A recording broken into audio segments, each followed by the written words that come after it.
Hello, dear audience, the narrator begins, voice low and warm. Have you ever stood on a green hillside where the wind keeps your worries cool and felt the future tapping your shoulder? Some would call it daydreaming. Others would call it opportunity. For Tien and Jack, it was a decision that might redraw the map of their lives.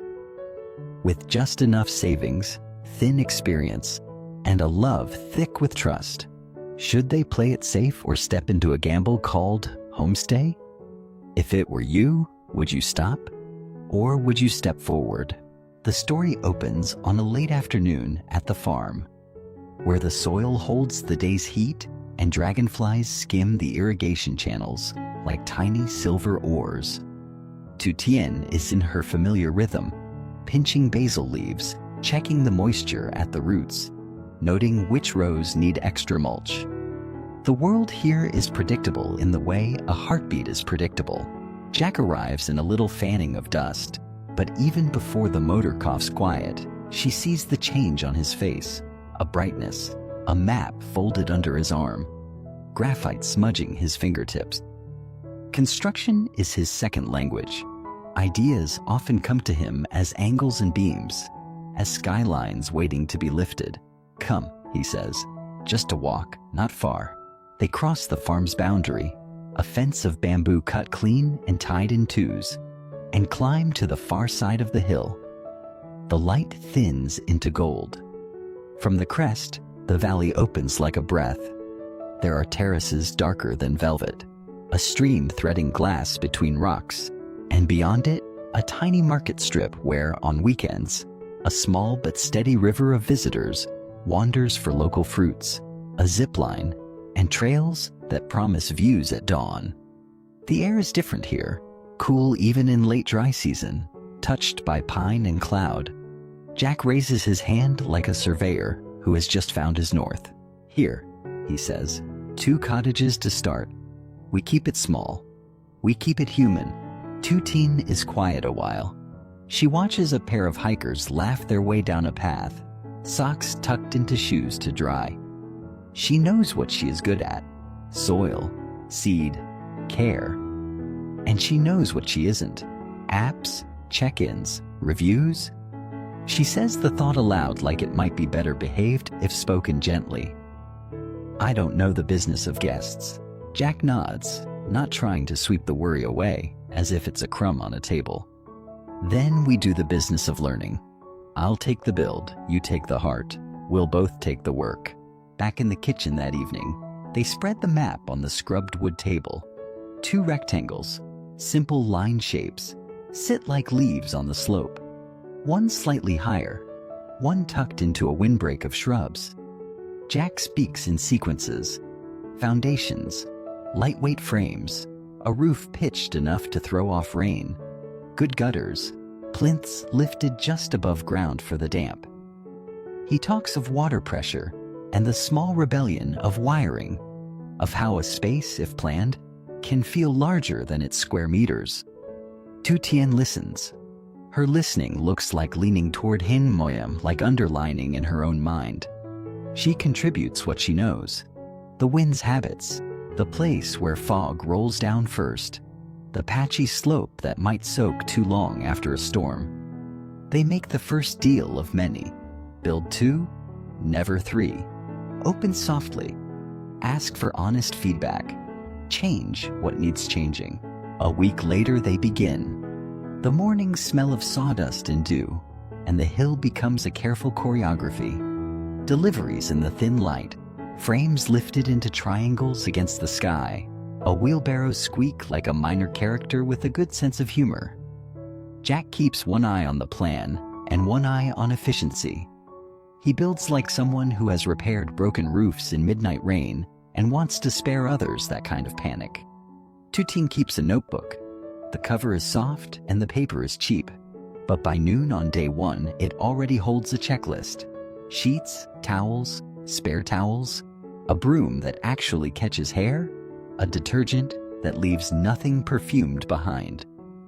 In the afternoons, while wood is being cut into obedience, she tests pillows with the seriousness of an engineer. Too tall, Too flat, too warm, just right. She spends an hour learning the difference between clean and guest-ready, a gap that is not small. One night, the water line refuses to behave, sulking in a trickle. Jack finds the error with the calm of someone who believes in solvable problems. He grins at the insulted pipe. "You don't like the path you took," he tells it, "but here's a better route," and reruns the line with an inline booster to keep the shower from being a polite drizzle. Another day, the hallway switch lands in a place that encourages wrong guesses. He moves it without sighing. The hill teaches them not just about materials, but about time. Everything is 10 minutes longer on a grade, and a stepladder doesn't feel the same when the world underneath it is tilted. Before opening, they invite a group of friends, 2 couples, 1 solo traveler with a camera, and ask for the kind of honesty that might sting.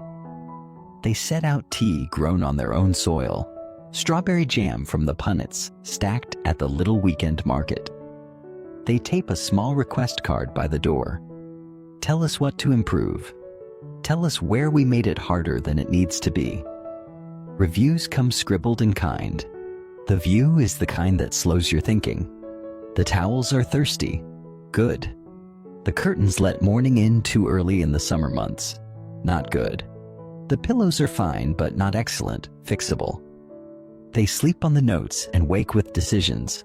Lined curtains, a variety of pillows, one firmer, one softer, so guests can choose. A mat just inside the door, because rain has a way of smuggling itself in on shoes. Then comes the first stranger booking through an app whose icons still feel like shiny fish. Easy to look at, slippery to hold. Tien watches the notification pop and brighten. A small bell sound that seems louder than it is. She prepares for arrival, smoothing the bed once, then again, because the second smoothing is for her own nerves. She has placed a handwritten card on the table. "Welcome. If you like, there is mint by the walkway for tea," and then worries the handwriting is too formal. She practices a hello at the door and realizes she has no idea what to do with her hands. She decides to hold the room key and a smile that is allowed, finally, to be shy. The first guests, 2 siblings and a friend, arrive in the light of a rain that has just begun. The rain is not a curtain. It is 100 silver strings. They come with laughter and wet hair.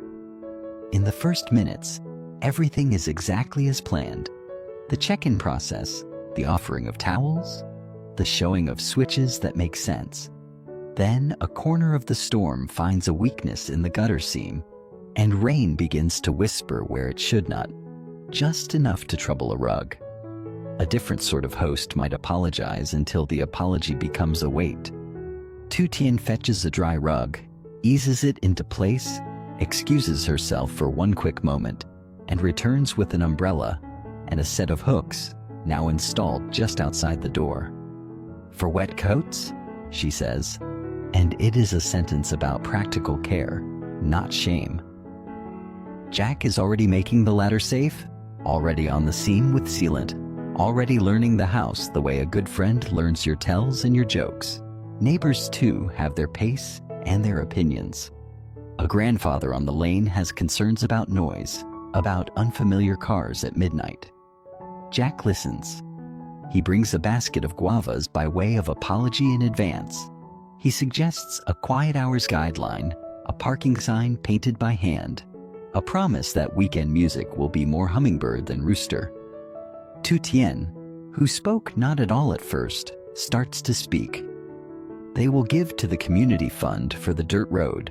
They will keep trash sorted and the bins closed against monkeys. The grandfather's worry unwraps. He nods, and later, after a trial weekend, he contributes something unexpected. Stories of the hill when he was a boy, where the fog used to sit and when the wild lilies come. Their homestay isn't just a building. It is a way of entering the neighborhood, not barging in. On the third weekend, the sky decides to be dramatic. Clouds, which were only sulking, roll their shoulders. Wind lifts the pine scent up like a hymn. A storm throws itself against the hillside in a gray sheet. A new pair of guests, 2 teachers on a short break, arrive exactly then. Their smiles brave in the way people smile when timing is bad, but company is good. The power flickers twice and then sits, uncertain, like a toddler considering a tantrum. The pump gives up. The backup plan becomes not theory, but choreography. Jack checks the breaker, eyes the grounds, moves through the rain with a hood up and a grin that admits it is ridiculous to love this, and he loves it anyway. Tien lights oil lamps she had thought were merely decorative, kettles water on the gas hob, and brings a tray of tea with ginger shaved into it, so the room smells like warm gold. There is a knock she doesn't expect. The guests ask if they can help. She says no. Then she says yes. Could they, perhaps, test the brightness of the lamps and tell hers if the note about where spare blankets are kept is clear? They seem grateful to be useful. The power returns with a hiccup. The pump wakes. The lamps turn out to be charming, rather than necessary. The teachers leave a review that night, while the storm is still walking away. We felt looked after in a way that made the rain seem like part of the plan. When the hill dries and the language of droplets is replaced by the language of birds, they sit on the front step and read reviews out loud. There are compliments to hug and critiques to harvest. Someone suggests shoehorns. Another suggests a drying rack for room towels that doesn't wobble the way this one wobbles. A guest recommends darker blinds for guests who want to sleep late. Another says, please keep mornings luminous, because sunrise on that slope is an almost religious gift. They learn, in these small contradictions, the art of offering options where firmness would have been easier. 2 kinds of blinds: a rack that doesn't wobble, a tea that wakes, and a tea that calms. If the question has been, is it too risky? The answers come in pieces, rather than in a single verdict. Risk is real. The ledger shows costs that grin too wide, unexpected repairs, linen that needs replacing faster than they thought. But risk, they discover, is not a cliff. It can be a staircase, 2 units, not 3, a soft opening before a loud one, money spent on the details that turn comfort into memory. The way a doormat says, welcome shoe soles, leave your mud here. The way a window opens silently toward evening. One evening, as the day pulls itself neatly into night, Jack admits he has a habit of planning too big. It is not a confession as much as a handshake with honesty. He says he would like to build a 3rd unit someday, one with a skylight over the bed so you can count constellations until your math runs out. But he would like to wait until the routine is muscle memory and the neighbors feel like co-owners of the calm. He looks at Tien, who sits with her notebook open to a new page titled simply Ideas. She has written farm mornings for guests and underlined it. She imagines a small basket at each door with eggs collected at first light, a jar of jam with a date written by hand, a guided walk to see the lilies when they arrive. A guest experience that is not performance, but participation. They draft house rules that sound like invitations instead of laws. Quiet after 10, please. Park where the sign asks so the lane stays kind. Leave the hill as green as you found it. They add a phrase at the bottom that feels like them. If something breaks, tell us. We prefer the truth to the surprise. They create checklists that turn chaos into steps. They set aside a tiny slice of revenue, teeny at first, then small, then slightly bigger, for the road fund and for plants to hold their slope in place. When a new neighbor moves in, they bring tea and bring with it the story of the hill.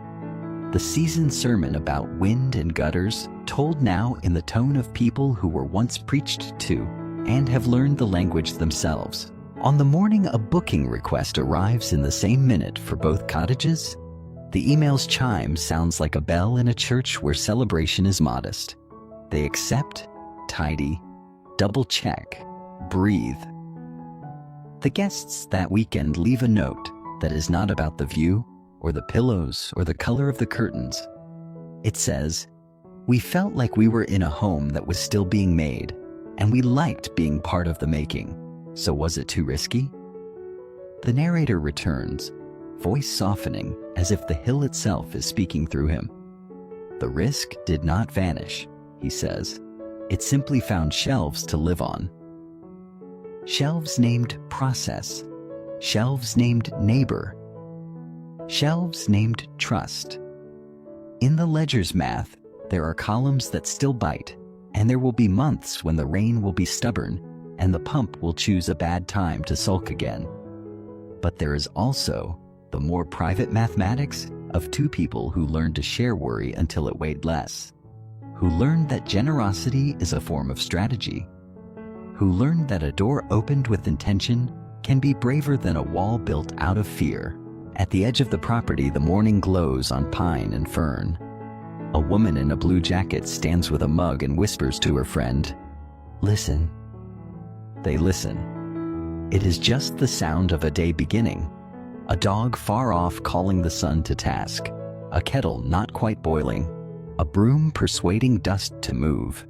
It is the sound of a small business learning how to be a good neighbor to both guests and grass. The narrator lets the final question hang like dew at the tips of grass.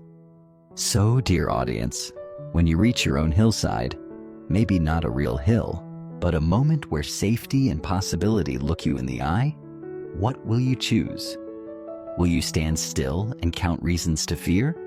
Or will you step, one measured step at a time, into the future you were brave enough to imagine?